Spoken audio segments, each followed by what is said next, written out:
You alright guys? Haven't done a video in a little while, so I thought I'd just give you an update. It's all I've really done is this one Necromancer, and I spent a little while on it. I haven't spent forever on it, you know. I mean, the amount of models I've got, I can't afford to spend time like making everyone perfect.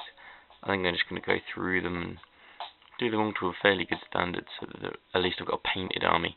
Then I can work on doing some nice detail, or maybe the characters and that. So anyway, pretty much a black model, but it's Necromancers, so they're pretty pretty dark coloration anyway. On his cape on the back, I've just put a bit of grey dry brushing, only basic one layer, just to give it a bit more like depth perception, so it's not completely monotone. I haven't really done this on the front, but it seems to turn out alright. And I like the sort of gritty feel to it, so I put a couple of layers of dry brush, graveyard earth and bestial brown, just on the boots and the bottom of his cape from where he's been stomping around in the wilderness or whatever. Pretty wild characters, Necromancers. They're like shunned from society or whatever. Yeah, basically, this is all I've really been doing. I mean, I've been thinking about new terrain ideas and stuff, but I haven't quite got the resources together for that. Done a little bit of other painting, but it's all just bone on some grave cards, so really not interesting to look at. So yeah, I mean, I used a couple of things like washing on this model on the skin, because when you paint it, it's like a flesh tone. The skin just looks stupidly bright, like a comic book.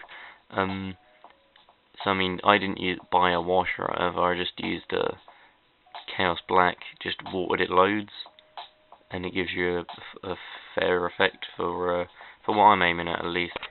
I'm not really that bothered. It just comes out to make it an overall nicer tone. On the skull, there you can tell, but we've got a gold tooth in there just for a bit of fun, and the jewel on the skull, I wanted it to be slightly different, you know, a sort of magical stone or whatever, but I'm not really going to have much blue in this whole army. It's sort of going to be red, gold and silver, so I thought that blue would be nice for a magical item, and all I've done is just, there's a silver ring on the skull, then there's the blue, not a diamond, but you know, a jewel of some kind, and then just put a dot of skull white on there, just to make it look like it's glaring. And I think it came out fine, really, for what I mean, it's only like a supporting character. I mean, the main ones I want to paint really good are the vampires, but these are just sort of stand-in roles, really, but they're quite nice. I like the idea of Necromancers. But yeah, one thing I did use when I was painting it is just putting blue tack on it, on the base, and blue tacking into an old thing like this, so you don't actually have to touch the model when you're painting it. I think that helps a lot. You don't smudge anything. I mean, previously I've just been painting on bases, like just holding the base here, but it gets kind of cramped, your hand hurts. This is a much easier position. You can just hold your hand around it quite easily. It just helps. It just makes it a lot easier. Another thing I used was the packaging from blisters, just to mix up the Chaos Black with water. They're just really convenient, and you end up with, you know, with a ton of them just in the corner or whatever. And also something else.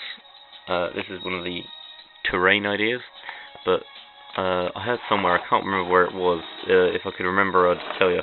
But I heard somewhere that these are a good idea for use as bunkers, like in a 40k game or something. And actually, thinking about it, that will work really well. You just have like raised up a bit, and you can have like a level going underneath to go in. I mean, I don't know. They've got the sort of general bunker shape going on already. Cut a couple of slits in there, and paint it up. You have some pretty convincing bunkers with very little effort and economical. You know, it doesn't cost much.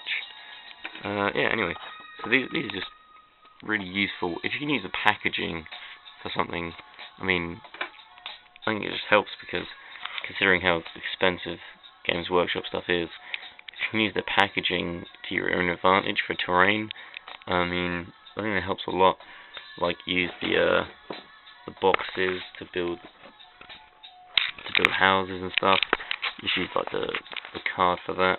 I mean, I think it just helps, especially if you're into buying miniatures more than buying terrain, which I think I am. I'd like to build terrain more than buy it.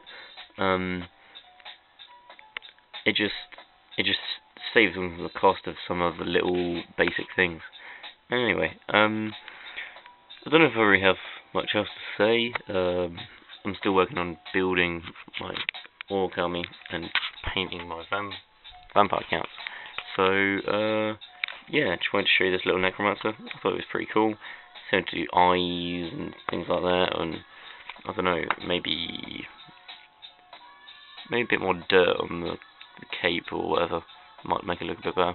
I'm thinking with one of them I might actually do like a magical sword as well, but this guy's already got a magical skull. He can stick with that. Anyway, I've probably just talked about a load of crap for sort of 5-6 minutes, so I'm gonna cut it short before it gets boring. And yeah, thanks for watching. I'll have updates soon with more painting and terrain and all sorts. I want to make some hills and forest areas and rivers and all the generic stuff, and maybe a couple more houses as well. So yeah, I'll keep rolling updates as I do more stuff. Thanks for watching, guys, and I'll see you soon.